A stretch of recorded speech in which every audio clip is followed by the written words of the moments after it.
So welcome again. हम पढ़ रहे थे आरएनए की ट्रांसक्रिप्शन कैसे होती है, कैसे डीएनए से आरएनए बनता है। तो आज हम आरएनए जो है उसके बारे में पढ़ेंगे, आरएनए होता क्या है, ठीक है, और इसकी क्या क्या टाइप्स हैं।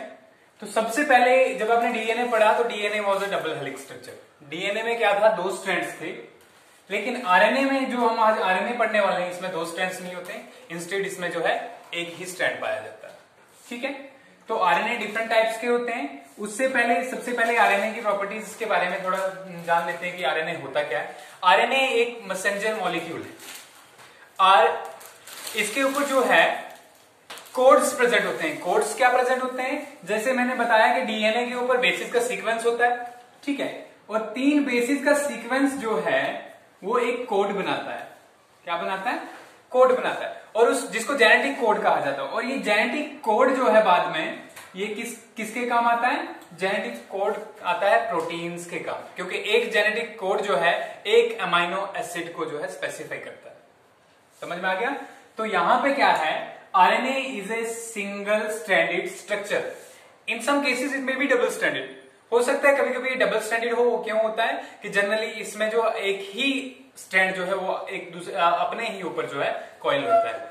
तो आरएनए में पहली प्रॉपर्टी सिंगल स्ट्रैंडेड, दूसरा इंफॉर्मेशन कंटेनिंग मॉलिक्यूल,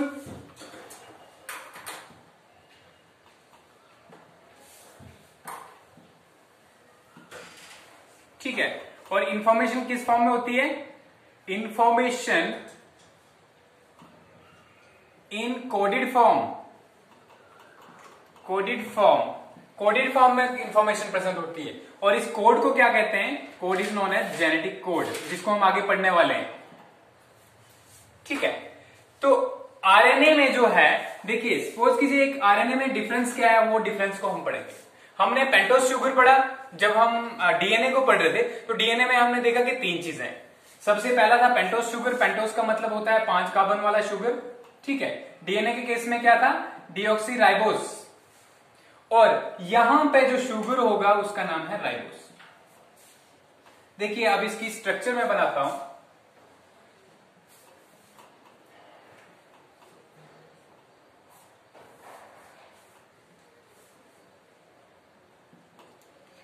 ये वाली जगह जो है, यहां से carbon 1, carbon 2, carbon 3, carbon 4 and carbon 5, 5 carbon है, इसलिए पेंटोस शुगर। ये सेकंड वाला स्ट्रक्चर कार्बन 2 पे जो है, यहां पे क्या होता है, ऑक्सीजन प्रेजेंट नहीं होता,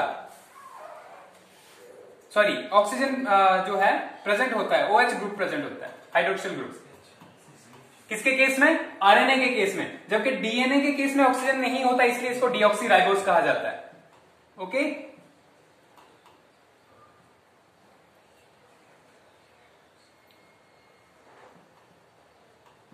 सिर्फ कार्बन 2 के ऊपर से ही आप जो है शुगर की डिफरेंशिएशन देख रहे हो।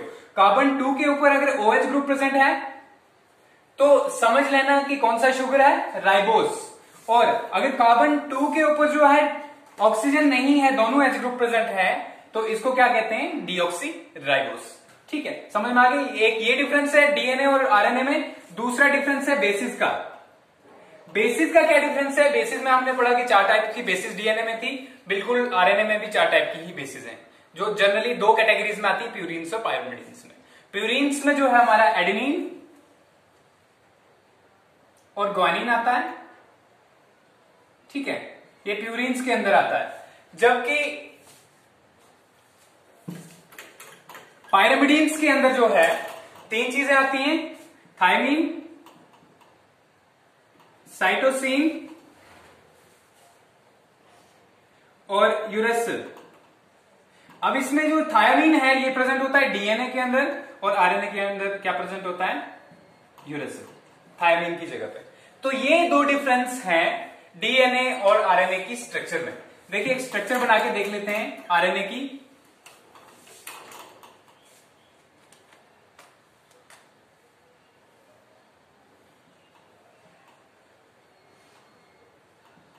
ये पेंटोस शुगर आ गया, यहां पे नाइट्रोजन बेस को हम सिर्फ नाम से लिखेंगे, सपोज करो यूरेसिल है, ठीक है। यहां पे फॉस्फेट ग्रुप होगा, और यहां पे जो है नेक्स्ट पेंटोस शुगर होगा। तो बैकबोन यहां पे किसकी बनेगी? बैकबोन बनेगी फिर से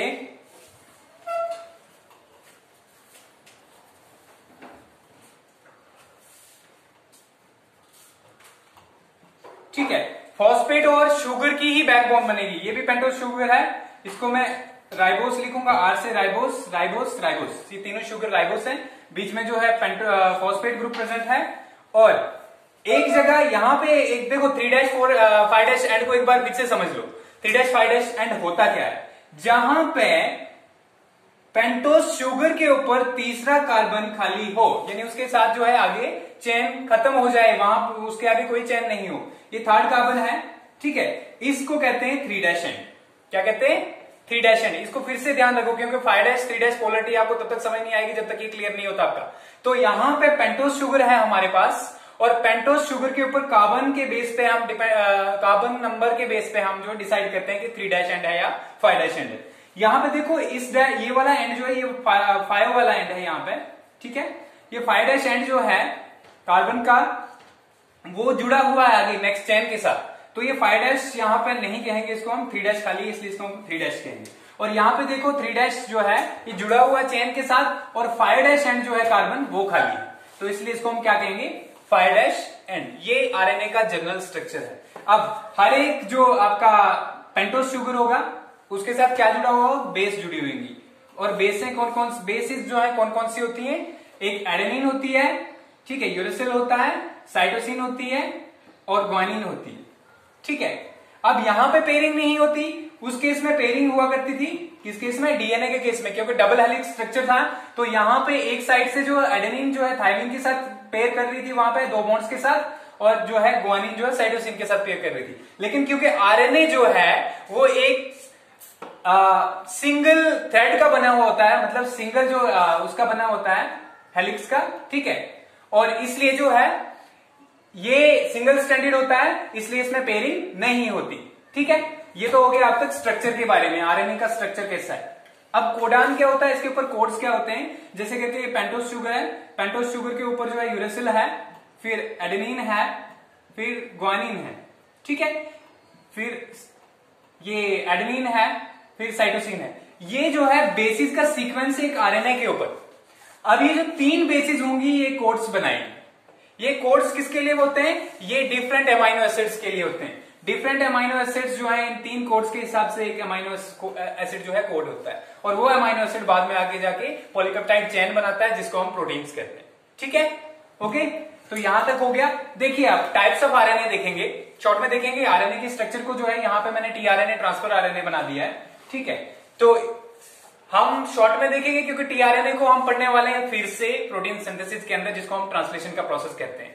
ट्रांसलेशन पढ़ने से पहले मैंने आरएनए इसलिए पढ़ाया ताकि आपको ट्रांसलेशन का क्लियर जो है कॉन्सेप्ट हो। तो यहां पे आरएनए की टाइप्स को अगर देखा जाए तो आरएनए मोर देन 5 टाइप्स के होते हैं। तो जनरली 5 टाइप्स में 3 टाइप्स जो हैं, 3 टाइप्स आर मोस्ट इंपोर्टेंट, ठीक है। वो कौन कौन सी हैं? पहला है एमआरएनए। एम का मतलब है यहां पे मैसेंजर, ठीक है। दूसरा आ गया टीआरएनए, टी का मतलब है ट्रांसफर। तीसरा आ गया आरआरएनए, आर का मतलब है राइबोसोमल। इसके बाद जो है एसएनआरएनए, एसएनआरएनए का मतलब है स्मॉल न्यूक्लियर।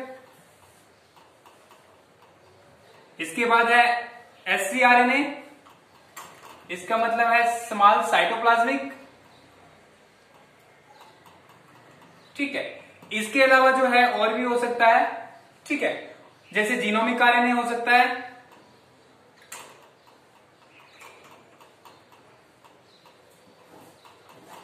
जीनोमिक आरएनए के बाद जो है जो एंजाइम्स की तौर पे जो है अगर काम करे, ठीक है, एंजाइम्स के तौर पे भी आरएनए यूज हो सकता है, जिसको राइबोजाइम कहेंगे हम। तो ये डिफरेंट टाइप्स हैं आरएनए की। इन डिफरेंट टाइप्स में क्या है एक दूसरे से अलग? ट्रांसलेशन में जैसा हमने देखा कि प्रोकैरियोट्स के अंदर क्या हो, सॉरी ट्रांसलेशन नहीं, ट्रांसक्रिप्शन के अंदर जब हम ये डीएनए से आरएनए बना रहे थे, तब हमने देखा कि प्रोकैरियोट्स के अंदर जो है एक ही जो आरएनए पॉलीमरेज एंजाइम है वो सारे के सारे आरएनए को बनाता है, जबकि यूकैरियोट्स में डिफरेंट एंजाइम्स डिफरेंट टाइप के आरएनए बनाते हैं। ठीक है, जैसे करके RNA polymerase first, RNA polymerase second and RNA polymerase third, ये सारे डिफरेंट एंजाइम्स थे। अब यहां पे एमआरएनए को अगर देखोगे आप, एमआरएनए क्या होता है? Messenger RNA. ठीक है, मैसेंजर क्यों कहा जाता है? क्योंकि डीएनए से इंफॉर्मेशन कॉपी करता है और उसके बाद प्रोटीन्स के उससे प्रोटीन्स बनती है। ठीक है, क्या करता है? डीएनए से इंफॉर्मेशन कॉपी करता है और उसके बाद जो है प्रोटीन्स में कन्वर्ट करता है। ठीक है, और प्रोटीन्स ये सिर्फ मैसेज के तौर पे काम करता है वहां पे, बाकी प्रोटीन सिंथेसिस में पूरी मशीनरी जो है वो किसकी होती है? टीआरएनए और आरआरएनए की। अब ये टीआरएनए क्या है? देखिए यहां पे टीआरएनए जो है एक क्लूवर लीफ की तरह होता है। ठीक है, और क्लूवर लीफ स्ट्रक्चर में अगर इसकी आप देखोगे एल फॉर्म बनाई हुई यहां पे, तो मैसेंजर आरएनए में हमने क्या देखा था कल? हमने देखा था कि एक प्रमोटर रीजन होता है, जो डीएनए होता है उसके ऊपर एक प्रमोटर रीजन होता है, एक टर्मिनेटर रीजन होता है और एक स्ट्रक्चरल जीन होता है, तो वहां से प्रोड्यूस होता है।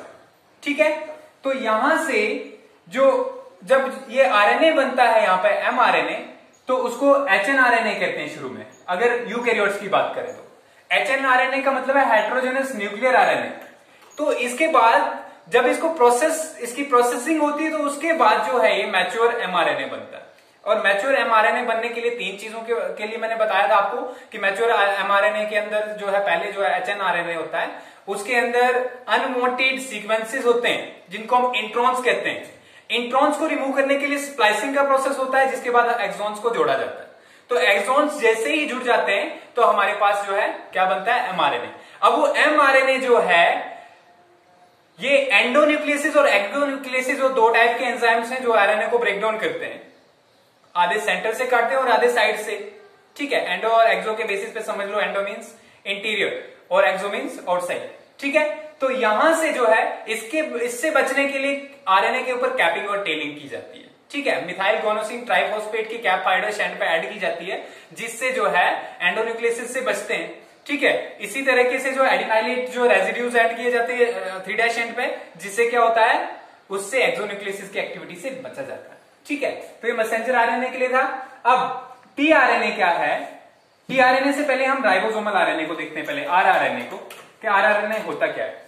आपने पढ़ा होगा कि राइबोसोम, जब आपने प्रोकैरियोटिक यूकैरियोटिक सेल पढ़ा तो एक डिफरेंशिएशन आपने पढ़ा कि 70s and 80s ribosomes are present in prokaryotes and eukaryotes respectively. तो यहां पे क्या है? यहां पे राइबोसोम्स आपने देखा होगा दो जो है इसके ऊपर जो है स्ट्रक्चर के ऊपर अगर देखा, दो पार्ट्स होते हैं इसका, एक लार्जर पार्ट होता है, एक स्मॉलर पार्ट होता है। ठीक है, जो लार्जर पार्ट होता है वो डिफरेंट टाइप्स के, जैसे यूकैरियोट्स की बात करें तो इसमें जो 28S आरएनए, 18S आरएनए, ठीक है, फिर 5.8S आरएनए और 5S आरएनए जो है पाया जाता है। ठीक है, ये S क्या है? This is sedimentation coefficient. Sedimentation coefficient होता क्या है एक्चुअल में? अगर हम जो है इसको अगर इन आरएनए को जो है हम देखें तो सेडिमेंट कौन सा पहले होता है, मतलब जो है कौन सा नीचे बैठता है, कौन सा हैवियर है, तो उसके बेस पे हम जो देखते हैं इसको। ठीक है, स्वेडबर्ग कांस्टेंट भी कहते हैं इसको। तो 28S जो है, 28S आरएनए, 5.8 और 5S आरएनए जो है ये बनाता है यूकैरियोट्स का लार्जर सब यूनिट। कौन कौन सा? 28, 5.8 और 5S आरएनए, जबकि 18S आरएनए जो है स्मॉलर सब यूनिट बनाता है। ठीक है, इसके अलावा इसमें प्रोटीन्स पाई जाती हैं, इसमें 50 टाइप की प्रोटीन्स पाई जाती है और इसमें 33 टाइप्स की प्रोटीन्स पाई जाती है। तब बनता है राइबोसोम। ठीक है, तब क्या जाके बनता है? राइबोसोम। अभी राइबोसोम का काम क्या होता है? इसका काम होता है प्रोटीन मैन्युफैक्चर। आपने जब राइबोसोम्स 9th क्लास में भी आपने पढ़ा है, जब आप सेल के ऑर्गेनिल्स को पढ़ रहे थे राइबोसोम्स को, तो उसमें भी देखा आपने कि यहां पे जो है, फिर उसके बाद 11th में भी आपने अच्छे से देखा राइबोसोम्स को और डिटेल में।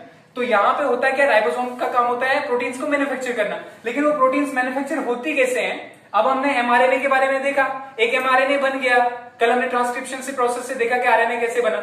वो जो है इस राइबोसोम्स के साथ आके अटैच हो जाता है। ठीक है, और राइबोसोम्स जो है उसके ऊपर जो है क्या काम करते हैं? ठीक है, प्रोटीन्स की मैन्युफैक्चरिंग करते हैं with the help of tRNA. ठीक है, तो ये हो गया। यहां पे अगर हम बात करें प्रोकैरियोटिक राइबोसोम्स की, तो उसमें जो है 23S, 16S, ठीक है, और 5s पाए जाते हैं। और ये 23 और 5s जो है वो लार्जेस्ट सब यूनिट में होते हैं, जबकि 16s जो है वो स्मॉलर सब यूनिट में पाया जाता है। ठीक है, और इसमें अगर इसकी बात करें हम तो इस लार्जेस्ट सब यूनिट्स में 32 प्रोटीन्स होती हैं, जबकि स्मॉलर सब यूनिट में 21 प्रोटीन्स होती हैं। ओके, तो ये है राइबोसोमल आरएनए के बारे में। अब हम ट्रांसफर आरएनए, जिसको टीआरएनए कहा जाता है, ट्रांसफर आरएनए क्या है? ट्रांसफर आरएनए का क्या काम है? ये एमाइनो एसिड्स को किसके साथ जोड़ता है? उसके कोड के साथ जोड़ता है। कौन सा कोड? जो एमआरएनए के ऊपर प्रेजेंट होता है। देखो ये क्लोवर लीफ स्ट्रक्चर है, यहाँ पे एक एंटीकोडॉन लूप है। ये एंटीकोडॉन लूप क्या करता है? इसके ऊपर भी जो है 3 टाइप के जो है ये टीआरएनए हर एक कोड के लिए अलग होते हैं। ठीक है, हर एक कोड के लिए एक अलग टीआरएनए होता है। तो यहाँ पे इसके एंटीकोडॉन लूप में यहाँ पे 3 कोड्स प्रेजेंट होते हैं, जैसे करके ग्वानोसिन, ठीक है, यूरेसिल और एडेनिन, GUA होगा या AUG होगा। ठीक है, तो ये वाले कोडान्स जो हैं, जब एमआरएनए इसके टच में आता है तो वो एंटीकोडॉन जो है जुड़ जाता है इसके कॉम्प्लीमेंट्री बेसिस के साथ। कॉम्प्लीमेंट्री फिर से रिपीट करूंगा, कैडेनिन जो है थाइमिन के साथ जुड़ेगा, यहाँ पे थाइमिन नहीं है इसलिए यूरेसिल के साथ जुड़ेगा। ठीक है, और इसी तरीके से जो है ग्वानिन साइटोसिन के साथ 3 बॉन्ड्स के साथ जुड़ेगा। तो ये एंटीकोडॉन लूप उनको पहचानता है। जैसे वो इसके साथ जुड़ा, at the same time A binding site है यहाँ पे, अमाइनो एसिड बाइंडिंग साइट। तो अमाइनो एसिड बाइंडिंग साइट पे क्या होगा? अमाइनो एसिड्स जुड़ेंगे आके और फिर जो है प्रोटीन मैन्युफैक्चर, और यहाँ पे राइबोसोम जुड़ेगा। तो टीआरएनए जो ट्रांसफर इसलिए कहा जाता है क्योंकि जो है ये क्या काम करता है? अमाइनो एसिड्स को ट्रांसफर करता रहता है। ठीक है, अमाइनो एसिड्स को कैप्चर करने के बाद जो है वो पॉलीपेप्टाइड चेन बनाने में हेल्प करता है। तो राइबोसोमल, यहाँ पे राइबोसोम बाइंड होता है इसके, यहाँ पे एमआरएनए बाइंड होता है, और यहाँ पे क्या बाइंड होता है? यहाँ पे बाइंड होता है उसके जो है अमाइनो एसिड। तो ये टीआरएनए के बारे में था। इसके अलावा इसका फंक्शन भी आप समझ गए। इसका फंक्शन क्या था? 3 स्मॉल आरएनए है, एक जो है जीनोमिक आरएनए होता है। ठीक है, जीनोमिक आरएनए जो है इसका फंक्शन क्या है? जीनोमिक आरएनए का फंक्शन है जैसे करके बहुत सारे वायरसेस जो हैं, जैसे करके रिट्रोवायरसेस हो गए। ठीक है, तो इनके अंदर क्या होता है? इनके अंदर जीनोम जो होता है, जो मतलब इनका जेनेटिक मटेरियल होता है, वो आरएनए से ही बना होता है। अगर टीएमवी की बात करें, टोबैकोमोसिक वायरस की, तो टीएमवी में जो है सिंगल स्ट्रैंडेड आरएनए होता है। किसी किसी में, जैसे रियो वायरसेस की बात करें, रियो वायरसेस, तो इनमें जो है डबल स्ट्रैंडेड आरएनए भी पाया जाता है। एचएनआरएनए की मैंने बात कर दी पहले कि एचएनआरएनए जो है जब एमआरएनए बनता है उससे पहले एचएनआरएनए बनता है, और उसके बाद प्रोसेसिंग होती है उसकी, जिसको पोस्ट ट्रांसक्रिप्शनल मॉडिफिकेशन कहा जाता है। ठीक है, तो इसके अलावा अगर हम स्मॉल न्यूक्लियर आरएनए की बात करें, ठीक है, जिसको एसएनआरएनए कहा जाता है। ठीक है, स्मॉल न्यूक्लियर आरएनए, ऐसे स्मॉल एन से न्यूक्लियर आरएनए, इसका काम क्या होता है? ये पोस्ट ट्रांसलेशनल मॉडिफिकेशन जो होती है आरएनए की, उसमें हेल्प करता है। ठीक है, और बात करते हैं फिर से एक बार स्मॉल जो है साइटोप्लाज्मिक आरएनए की। तो साइटोप्लाज्मिक आरएनए के बहुत सारे काम होते हैं। ठीक है, जो भी प्रोसेसिंग जो साइटोप्लाज्म के अंदर होती है उसके अंदर जो इंफॉर्मेशन कलेक्ट करके हेल्प करता है। तो ये सारा आरएनए के बारे में था। फिर से एक फाइनल रेपिटेशन। ठीक है, पहले क्या है? आरएनए सिंगल स्ट्रैंडेड है। सिंगल स्ट्रैंडेड के ऊपर जो है क्या होता है? ये इंफॉर्मेशन कलेक्ट करता है डीएनए से।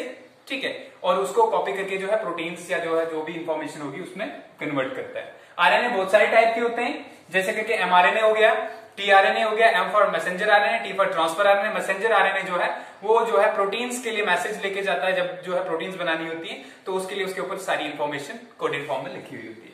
टीआरएनए का काम क्या होता है? टीआरएनए बाइंडिंग साइट के तौर पे एक्ट करता है, उसके साथ राइबोसोम्स बाइंड होते हैं, उसके साथ जो है एमआरएनए बाइंड होता है, और उसके साथ एमाइनो एसिड्स बाइंड होते हैं। तो क्या बनती है? प्रोटीन्स बनती है। इसके बाद हम बात करेंगे राइबोसोमल आरएनए की। राइबोसोमल आरएनए का काम होता है राइबोसोम्स बनाता है। ठीक है, राइबोसोम्स जब बनते हैं तो उसमें किस टाइप का आरएनए होता है? यूकैरियोट्स में 28S, 18S, 5.8S और 5S, जबकि यूकैरियोट्स के अंदर 23S, 16S और 5S। ठीक है, तो ये जो है राइबोसोम्स को बनाते हैं। तो बाकी वाले जो है स्मॉल आरएनए, जैसे करके स्मॉल न्यूक्लियर आरएनए आ गया, स्मॉल साइटोप्लाज्मिक आरएनए आ गया, हेटेरोजेनस न्यूक्लियर आरएनए आ गया। ठीक है, तो इनके डिफरेंट फंक्शन होते हैं, और जीनोमिक आरएनए हो गया। ओके, तो नेक्स्ट हम पढ़ेंगे ट्रांसलेशन।